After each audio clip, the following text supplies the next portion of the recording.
Recently I attended a conference of Muslim schools in Pretoria. And one of the fine educators from India happened to ask a question connected to the role model. He asked, how many of you, your role model is a teacher or a parent? The results were that the majority had a role model who was neither a teacher nor a parent. So what do you want from the child now?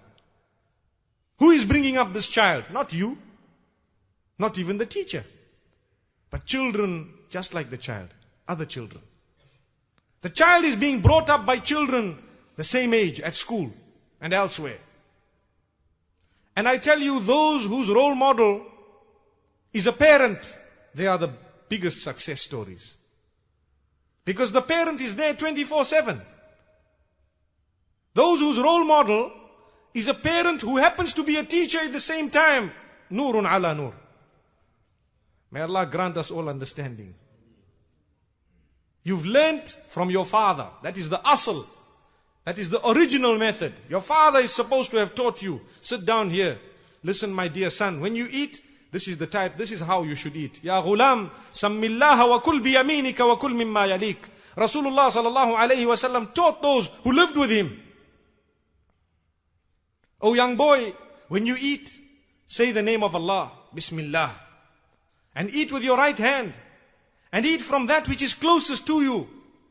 Don't stretch. And so on. How to put in a morsel in your mouth. Who is going to teach you that? How many of us are guilty not only of not teaching our children, we don't even know. We don't even know. How many of us have sat with our children and developed the confidence of the child? How do you develop the confidence of a child? Every time the child does something wrong, we start screaming and shouting, hey, stop doing this. I'll give you a hiding, and so on. Yes, once in a while it's healthy. And when we are admonishing the child or using the stick, the intention, Islam says, is not to cause bodily harm. It is just to serve as a reminder. As a reminder. And I want to raise another point regarding wives. Some men say, no, the Quran gives us permission to beat our wives. Go and look at the Sahaba, radiallahu anhum. How did they interpret the verse? They used the miswak, and they used to just attract the attention. You see why? Sometimes a woman doesn't want to look at you. You're talking to her. She doesn't want to look. So to attract the attention, you don't take a cricket bat or a baseball and you start saying, hey, look here, or else. And most probably if she says, or else what? You'll say, or else I'll put it down.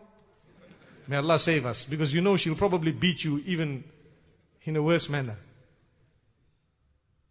A siwak was used just to draw the attention. Hey, listen to me. You know, just look here. What you did was not fair. Engage the brain rather than just imposing. So a little child, instead of just scolding and shouting, why don't you involve the child in decision making from a very early age? Now you must be thinking this man is crazy. How can we involve a child in decision making at the age of 7? No, I am not talking about the big decisions of the house. A minor issue. Listen, my son, come here. You know, we want to have breakfast in the morning. Either at 7 or 7:05. What do you say? Does it make a difference? What are you doing? Only you are building the confidence of the child. If the child says 7, so let it be. Okay, exactly 7, we'll all sit here. You be here as well. Today we want to listen to you. Exactly 7:05. Whatever the child says, the difference is 5 minutes. Are those major decisions? Nothing. But at least the child feels confident. Hey, my father respects me. And the child will respect you in return. Subhanallah. My son, come here. We want to buy shoes for you. Do you want the white shoe with the blue or the blue shoe with the white? Wallah, it's the same shoe you're talking about. If it's blue with white, bring it, it's blue with white. If it's white with blue, bring it, it's still white with blue. It's like someone asking me, does a zebra have, is it black with white stripes or white with black stripes? Brother, it is a zebra. Yes. It reminds me of my own teaching when I tell the people white and blue and white. It's the same thing. But the child feels important. And the child will never know what you said.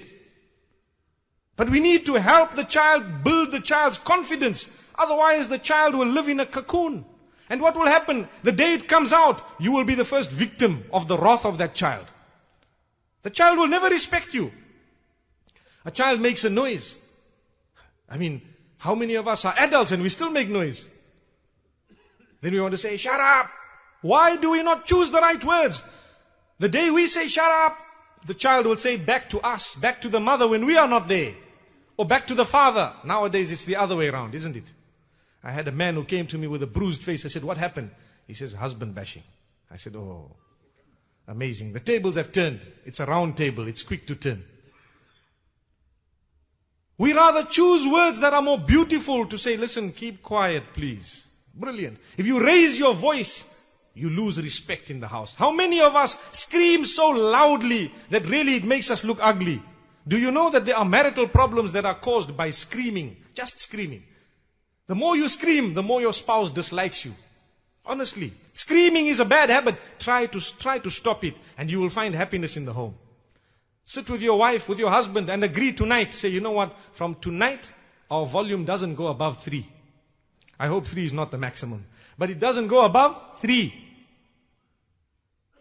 You either say keep quiet, or you say keep quiet, or you say keep quiet. And that's it. It cannot get worse than that. And it shouldn't. And sometimes instead of saying keep quiet, you can use even a better word. Silence. It's a better word. You've got a choice. Why don't we use our brains? These are children and amana from Allah. Let me give you another example. Someone goes for Hajj and they give you the keys of their house and say, brother, look after this house here. What have they done? Have they given you license to now go in and say, I don't like this toilet, take it out, call the builder, remove this thing here, take that out, take this out. I don't like the way the kitchen is placed, to take the stove out of here and put it there. It's not your house. It's an amana. You got to give it back in the same form or in a better form. You can put a tray of chocolates so when they come in, they can see, mashallah. That is a house. If someone gives you their car and says, listen, I'm parking it here, you can use it, but I'm going to be back anytime. Once I'm finished my work, I'm going to be back and I'm going to come for this car. What will you do? Can you now change the wheels and the tires and the mags and the color and the paint and everything and sell it and buy another one and say, listen, when he comes back, no, you know what? You had a Mercedes and now I've got the latest Corolla for you. Is it fair? You either give him, you say, look, you had a Corolla. It came in here. I decided I had a good deal. I sold it and I got you the latest Menk. Does it sound better? They say, oh, Jazakallah khair. Next time he'll come to you with 2 cars.